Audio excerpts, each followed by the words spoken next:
नमस्कार। Tri city update में आपका स्वागत है। मैं हूं रमेश आंडा। सबसे पहले खास खबरों पर डाल लेते हैं नजर। ट्राई सिटी में 24 घंटे में कोरोना के 1002 नए मामले, 5 लोगों की मौत।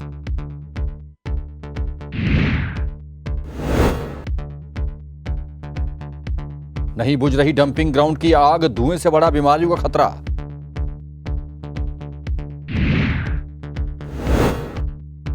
और 10 दिन से चल रहे विरोध के बाद शनिवार को खुल जाएगी पीयू में लाइब्रेरी। और अब खबरें विस्तार से। ट्राई सिटी में कोरोना के मरीज लगातार बढ़ते जा रहे हैं, जिसने प्रशासन की चिंताएं बढ़ा दी हैं। प्रशासन सख्ती करने के मूड में दिख रहा है, लेकिन बहरहाल अभी ऐसा कोई आदेश नहीं आया है। लेकिन आपको बता दें कि बीते 24 घंटों में ट्राई सिटी में 1002 नए कोरोना के पेशेंट आ गए और 5 लोगों की मौत हो गई है, जिसमें से 4 मौतें मोहाली में हुई हैं और 1 चंडीगढ़ में। चंडीगढ़ में अब 3000 से भी अधिक प्रेजेंट कोरोना के पेशेंट अस्पतालों में दाखिल हैं या फिर घरों में क्वारंटाइन किए जा चुके हैं। प्रशासन ने अब कंटेनमेंट जोन में भी सख्ती बरतनी शुरू कर दी है, जहां पुलिस का पहरा भी बिठा दिया गया है।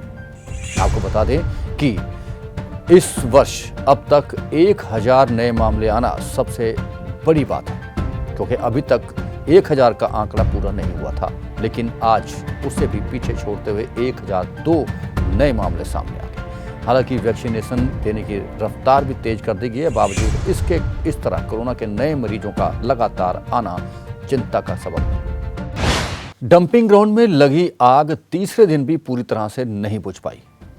8 दमकल गाड़ियां और करीब 50 कर्मचारी सारा दिन जद्दोजहद करते रहे, लेकिन आग पर काबू नहीं पाया जा सका। हालांकि धुएं से आसपास के लोगों में खासा विरोध है, क्योंकि यहां बीमारियों का डर पैदा हो गया। कोरोना महामारी के बढ़ते मामलों को लेकर पंजाब विश्वविद्यालय की एसी जोशी लाइब्रेरी 23 मार्च को बंद कर दी गई थी, जिसके बाद छात्र संगठन लगातार विरोध कर रहे हैं, धरने प्रदर्शन दे रहे हैं और वीसी कार्यालय के बाहर बैठे हुए हैं। जिसके बाद आखिरकार पंजाब विश्वविद्यालय प्रशासन ने फैसला लिया है कि 3 अप्रैल से एसी जोशी लाइब्रेरी को खोल दिया जाएगा। चंडीगढ़ का ट्रांसपोर्ट एरिया बदहाली के दौर से गुजर रहा है, जहां सड़कों की हालत खस्ता हो चुकी है। एंट्रेंस पर ही जाते हुए महसूस होने लगता है कि आप शहर के किसी दुर्लभ इलाके में पहुंच गए हैं, जहां पार्किंग स्थान पूरी तरह से खड्डों से भर गया है, लेकिन उन्हें भरा नहीं गया। यहां आने वाले ट्रक ड्राइवरों के लिए काफ़ी परेशानी का सबब बना हुआ है और यहाँ के ट्रांसपोर्टरों का कहना है कि चंडीगढ़ की ट्रांसपोर्ट एरिया की ऐसी बदहाली उन्होंने पिछले 30 सालों में भी नहीं देखी।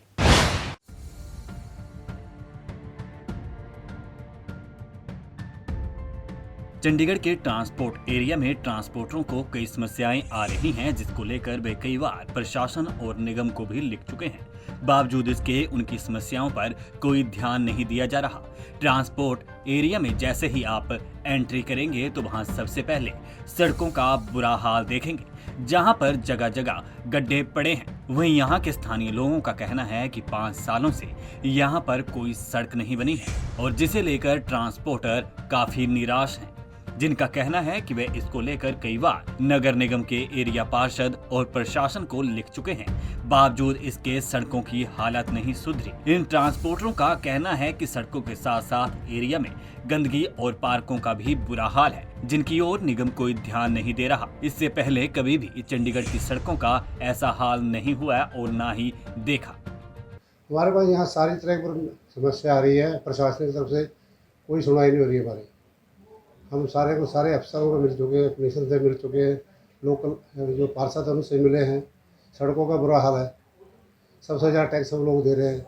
हमारे यहाँ पर ट्रांसपोर्ट एरिया में आप देख लो जाके क्या हाल है क्या नहीं। शहर में सारी अब रोडों पे जहाँ रोड पे कारपेटिंग चाहिए नहीं वहाँ हो रही बार बार, जहाँ बिल्कुल चाहिए टूटी पड़ी चाहिए 4-5 साल से वहाँ कुछ हुआ नहीं। गाड़ियाँ पलट जाती है, वहाँ रिक्शा टेम्पो जो हमारे हैं गरीब बंदे बेचारे, उनका टेम्पो पलट के टूट जाते हैं, रिक्शा गाड़ी पलट जाती है, माल ख़राब हो जाता है, कोई सुनवाई नहीं है। जबकि आज से 5-6 साल पहले हमारा ट्रांसपोर्ट नगर एक आइडियल ट्रांसपोर्ट एरिया था, अच्छी सड़कें सब कुछ था। अब कोई सुनवाई नहीं है। लाइटों के भी जो लाइटें हैं, लाइट्स हैं, खंभे बीच में सड़कों पे खड़े हैं, उनको कई बार कह चुके हैं, कोई खंभे भी साइड में नहीं कर रहे। सड़क के बीच में खंभे लग रहे हैं, ट्रांसपोर्ट एरिया के 9 मेन लाइन है जो परले वाली, एक नंबर से लेके और 14 नंबर से लेके 20 नंबर तक उसमें सड़क के बीच में खंभे खड़े हैं, कोई सुनवाई नहीं है। पार्किंग का बुरा हाल है, कोई पार्किंग की तरफ भी ध्यान नहीं दे रहा है।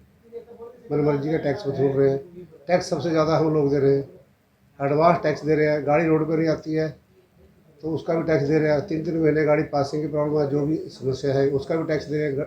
अब लॉकडाउन में भी हमने टैक्स भी दिए, गाड़ी में इंश्योरेंस भी, सब कुछ रहा है, उसके बाद भी कोई सुनवाई नहीं है। देखिए जी, प्रॉब्लम्स तो बहुत ही हैं। प्रॉब्लम का तो अंबार लगा हुआ है, वो तो अगर काउंट करने लगेंगे तो बहुत समय लगेगा। मेन जो छोटी छोटी प्रॉब्लम्स हैं जो प्रशासन इमीडिएट हल कर सकता है वो हैं, एक तो यहाँ पर सफाई की व्यवस्था बिल्कुल नहीं है। स्वीपर बहुत ही कम आते हैं, कभी कभी आते हैं, सफाई बिल्कुल नहीं है। रोडों की बुरी हालत है, पानी भी ओवरफ्लो करता रहता है सीवरेज का, कहीं कहीं पे बरसाती पानी भी रुक जाता है, कई कई दिन तक निकलता नहीं है। तो जब तक रोड रिपेयर नहीं होंगी, बरसाती पानी निकलने का इंतज़ाम सही तरीके से नहीं होगा और ये सीवरेज का वाटर जो है पूरा क्लीन नहीं होगा यहाँ पर, तो बड़ी दिक्कतें होंगी यहाँ पर। तो अब नाम का तो चंडीगढ़ शहर है, लेकिन हमारा एरिया जो है सबसे नेगलेक्टेड एरिया है, और जबकि टैक्स देने में सबसे पहले हम ही हैं। हम सबसे पहले गवर्नमेंट को एडवांस टैक्स देते हैं सारे के सारे। कोई भी जो है टैक्स बाकी लोग जो है बाद में देते हैं, इनकम टैक्स वगैरह, और हम तो हर चीज़ रोड पर चढ़ने से पहले अपना road tax, good tax, permit fees, state permit fees, हर चीज़, मोटर व्हीकल टैक्स, सारे के सारे टैक्स, इंश्योरेंस, हर चीज़ हम जो है एडवांस में गवर्नमेंट को पे करते हैं। बहरहाल अब देखना ही होगा कि इस संबंध में नगर निगम और संबंधित प्रशासन क्या कदम उठाता है और इन सड़कों की हालत कब सुधरती है। पंजाब केसरी टीवी के लिए चंडीगढ़ से भागवत सिंह की रिपोर्ट। पंचकुला के सेक्टर 11 में 2015 में एक शख्स ने अपने दोस्त की पैसों के लेन देन को लेकर गला दबाकर हत्या कर दी थी। घटना के 6 साल के बाद पंचकुला की कोर्ट ने उस आरोपी को उम्र कैद की सजा सुनाई है। साथ ही साथ उसे 11 लाख रुपया जुर्माना भी देना होगा।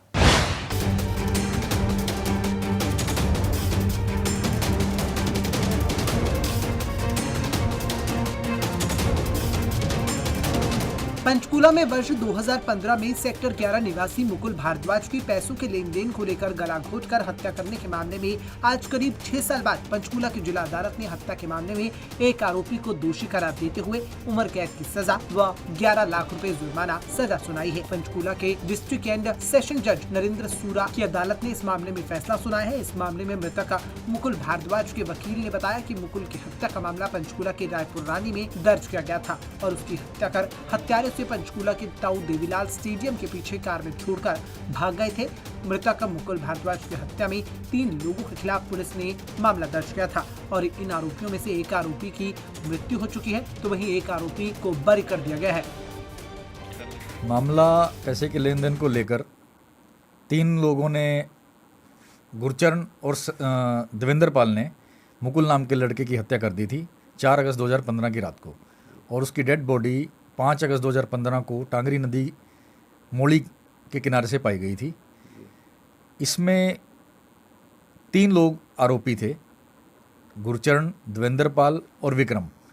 माननीय अदालत ने विक्रम को साक्ष्य के अभाव में बरी कर दिया है और देवेंद्र पाल की दौरान केस मृत्यु हो चुकी है।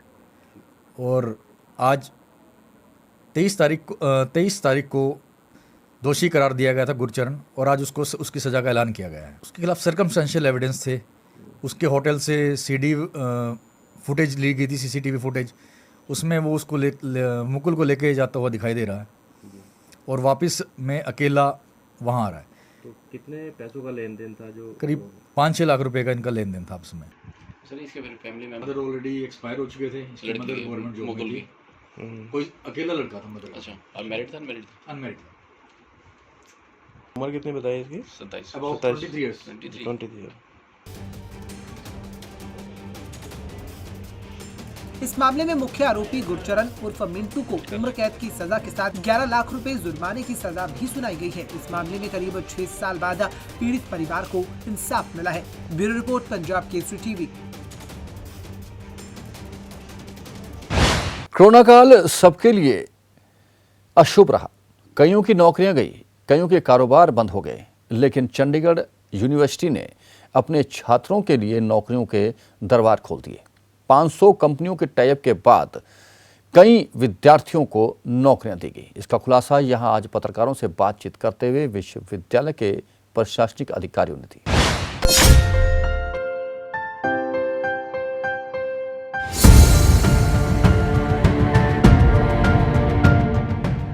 कोरोना काल सबके लिए संकट भरा रहा है और इस दौरान कई युवाओं की नौकरियां भी चली गई। लेकिन चंडीगढ़ यूनिवर्सिटी ने कोरोना संकट के दौरान 5000 से अधिक छात्रों की जॉब प्लेसमेंट करवा नया रिकॉर्ड बनाया है। पास आउट होने वाले इंजीनियरिंग, MBA और हॉस्पिटैलिटी छात्रों के लिए शुरू की गई प्लेसमेंट ड्राइव में 500 से अधिक कंपनियों ने भाग लिया, जिसमें 5000 प्लेसमेंट ऑफर प्राप्त करने वाली चंडीगढ़ यूनिवर्सिटी उत्तर भारत की पहली यूनिवर्सिटी बन गई। चंडीगढ़ यूनिवर्सिटी के चांसलर सतनाम सिंह संधू ने बताया कि कोरोना महामारी के बावजूद अंतिम वर्ष के छात्रों की नियुक्ति का चुनौतीपूर्ण कार्य सफलतापूर्वक पूरा कर लिया गया है। चंडीगढ़ यूनिवर्सिटी अपने लास्ट ईयर के छात्रों की प्लेसमेंट के लिए 500 से अधिक कंपनियों को आमंत्रित करने में कामयाब रही और ये सभी नामी कंपनियां हैं, जिनमें गूगल, Amazon, IBM, आर्सेसियम, वॉलमार्ट शामिल है। वहीं देश की दिग्गज कंपनियों में गो विनिंग, Cisco, Capgemini, Cognizant, Qualcomm, Puma और अन्य शामिल है। सारियां ही कंपनियां ਜਿਹੜੀਆਂ ਨੇ ਉਹ ਨਾਮੀ ਗ੍ਰਾਮੀ ਕੰਪਨੀਆਂ ਹੈ, ਜਿਨ੍ਹਾਂ ਵਿੱਚ Google, Microsoft, IBM, Amazon, Cognizant, Deloitte, HP, Walmart, Samsung ਤੇ E&Y ਵਰਗੀਆਂ ਇਹ 517 ਕੰਪਨੀਆਂ ਦੀ ਲਿਸਟ ਆ ਜਿਹੜੀ ਕਿ ਅਸੀਂ ਆਪਣੀ ਵੈਬਸਾਈਟ ਤੇ ਨਸ਼ਰ ਕਰਨ ਜਾ ਰਹੇ ਹਾਂ।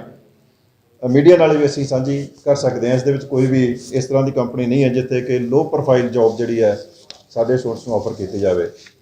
इस दे नाल मैं ये भी शेयर तुहाडे नाल करना चाहुंदा कि कई बार होंदा कि पर्टिकुलर एक सबजैक्ट वास्ते जो एक प्रोग्राम वास्ते कंपनियां आदियां कि सिर्फ IT कंपनियां आई हैं। इस दे विच मैनेजमेंट वास्ते अलग कंपनियां ने, लॉ वास्ते अलग है, हर प्रोग्राम वास्ते, होटल मैनेजमेंट वास्ते भी आईयां। हालांकि बड़ा टफ सीगा क्योंकि होटल इंडस्ट्री सारी एक बड़े संकट में जा रही सी, लेकिन फिर भी असीं किसी हद तक कामयाब होए हैं कि अपने होटल मैनेजमेंट के स्टूडेंट्स के वास्ते भी टूरिज्म दी कंपनी लाउण दे विच सानूं कामयाबी हासिल हुई है। वहीं इस दौरान जिन छात्रों की प्लेसमेंट हुई, उन्होंने कहा कि कोविड के बावजूद वह सभी छात्र लाखों रुपए के सालाना पैकेज की जॉब लेने में कामयाब रहे, जिसके लिए वे यूनिवर्सिटी का आभार व्यक्त करते हैं। I'm currently pursuing BE in Electronics and Communication from Chandigarh University, and right now I hold offer letter from 3 companies. One is from Orange, Accenture and Swiftlon, and I'm opting Accenture as a career field because they are actually providing me a field in which I really want to work. Our university helped us a lot during that time. They not only provide us online education but also took the initiative to courier the books to our home only. And if I talk about how they helped us during that time, they provide us continuous mentorship, continuous trainings, and they help us on every field, no matter it is a technical field, no matter we need a mental support, no matter we need any kind of support, they just be there to help us all the time. While we were studying back at our homes during the time of COVID, our university took the initiative to courier the books back to our homes. We were provided rigorous and regular trainings, mock PIs, evening doubt classes where students can ask their doubts regarding their academics, communication skills and many other things. As we all know, this was the very difficult situation in which our university helped us a lot. The campus academic model that was followed prior to the pandemic was really interactive. Teachers were very supportive. They guided us in a right way. And even if they are during the class hours or after the class hours, we were provided with those special placement oriented trainings which helped us and boost our confidence and shaped our skill sets. Corona महामारी के दौर एक तरफ जहां लोगों के रोजगार छिने हैं, वो कई काम धंधे चौपट हो गए हैं, तो वहीं दूसरी ओर चंडीगढ़ यूनिवर्सिटी ने 5000 छात्रों की प्लेसमेंट करवा न केवल नया रिकॉर्ड बनाया है, बल्कि बच्चों और उनके माता पिता की चिंता को भी दूर किया है। पंजाब केसरी टीवी के लिए भगवत सिंह की रिपोर्ट। शुक्रवार को 15वां Ashwini Gupta memorial badminton tournament Panchkula के सेक्टर 3 स्थित ताऊ देवीलाल स्टेडियम में शुरू हो गया। इस टूर्नामेंट का उद्घाटन करने हरियाणा विधानसभा के अध्यक्ष और पंचकूला के विधायक ज्ञानचंद गुप्ता भी पहुंचे, जो कि खुद भी राष्ट्रीय स्तर के बैडमिंटन खिलाड़ी रह चुके हैं।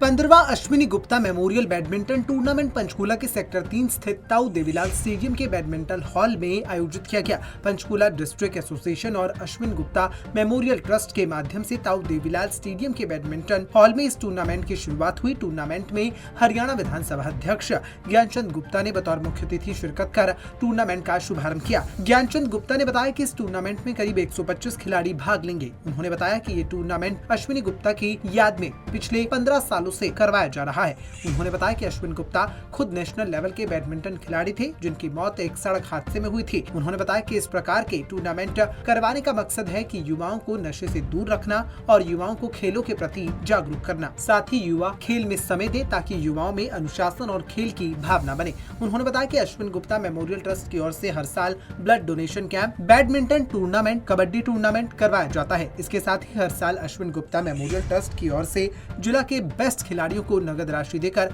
सम्मानित किया जाता है। पंचकूला डिस्ट्रिक्ट बैडमिंटन एसोसिएशन और अश्विनी गुप्ता मेमोरियल ट्रस्ट के माध्यम से ये जो अश्विनी गुप्ता मेमोरियल टूर्नामेंट है 15वां आज शुरू हुआ है। ये tournament Ashwini Gupta memorial trust के द्वारा पिछले 15 साल से लगातार करवाया जा रहा है। ये अश्विनी गुप्ता की यादगार में, जो खुद एक नेशनल लेवल के बैडमिंटन प्लेयर थे, हमने शुरू किया था और मकसद एक ही था कि युवा खेलों के अंदर अपना ध्यान दें और उनके अंदर अनुशासन, उनके अंदर खेल की भावना और नशा जो है उससे युवा जो है वो दूर रहे। इस प्रकार की धारणा को लेकर के ये ट्रस्ट बनाया गया था और इस ट्रस्ट के द्वारा हर साल 4 इवेंट जो हैं लगातार हम करवाते आ रहे हैं। अभी जो ब्लड डोनेशन कैंप है 11 अप्रैल को होने जा रहा है। हर साल हम ब्लड डोनेशन कैंप कराते हैं। इसके अलावा कबड्डी टूर्नामेंट है और फिर एक जो हमारे ज़िला के डिस्ट्रिक्ट के बेस्ट प्लेयर्स हैं, स्पोर्ट्समैन हैं, उनको हम अवार्ड देते हैं। लगभग 5 लाख रुपए के इनाम उनको हर साल अश्विनी गुप्ता मेमोरियल ट्रस्ट की ओर से दिए जाते हैं। तो इस दृष्टि से आज ये जो टूर्नामेंट शुरू हुआ है इसके अंदर लगभग 125 जो खिलाड़ी हैं वो भाग ले रहे हैं। हालांकि कोविड का समय है, इस कोविड के समय के अंदर भी मैंने सभी जो प्लेयर्स हैं, बच्चे हैं, उनसे अपील की है कि वो कोविड के नियमों का पालन करते हुए इस टूर्नामेंट को सक्सेसफुल करें। 4 तारीख को इस टूर्नामेंट का समापन होगा, 4 तारीख को सायं 5 बजे, और हरियाणा के खेल राज्य मंत्री श्री संदीप सिंह जी उसमें मुख्य अतिथि होंगे और उस दिन सभी जो खिलाड़ी हैं, जो विनर हैं, रनर अप हैं, उनको प्राइज डिस्ट्रीब्यूट करेंगे। इस बैडमिंटन टूर्नामेंट का समापन 4 अप्रैल को होगा और समापन पर हरियाणा के खेल राज्य मंत्री संदीप सिंह बतौर मुख्य अतिथि शिरकत करेंगे और खिलाड़ियों को सम्मानित करेंगे। पंजाब केसरी टीवी के लिए ब्यूरो रिपोर्ट।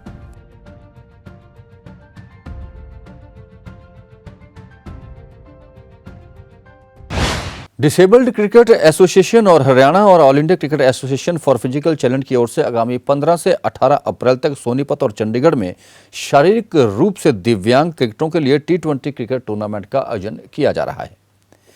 डीपीएल में 5 टीमें हरियाणा हैरिकेन्स, बेंगलुरु वॉरियर्स, मुंबई चैप्स दिल्ली और डायनामोज और कोलकाता टाइगर्स शामिल हैं। इनमें 100 से अधिक दिव्यांग क्रिकेटर्स अपना दमखम दिखाएंगे।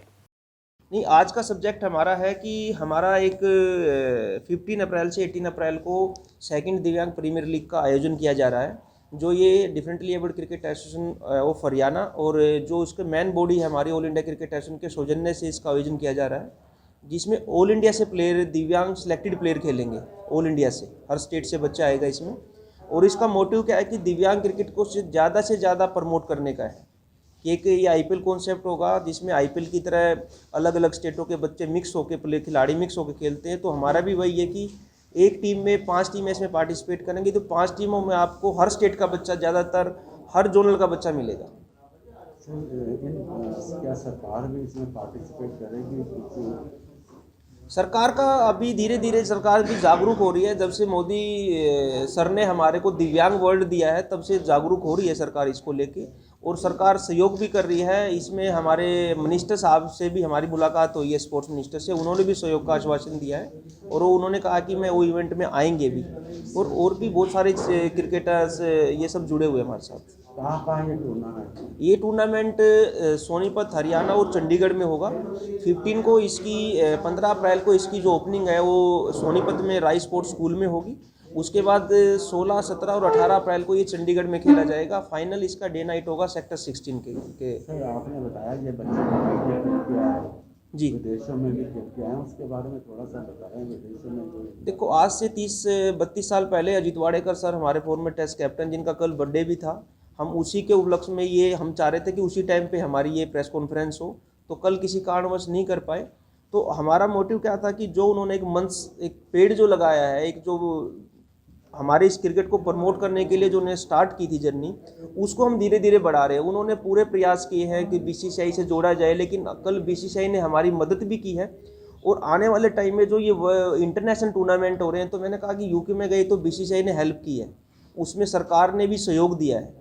तो धीरे धीरे ये चीज़ें हमारी जो सक्सेस होने लग रही हैं, तो आने वाले टाइम में जो क्रिकेटर, दिव्यांग क्रिकेटर हैं, उनके लिए एक फ्यूचर सेफ है।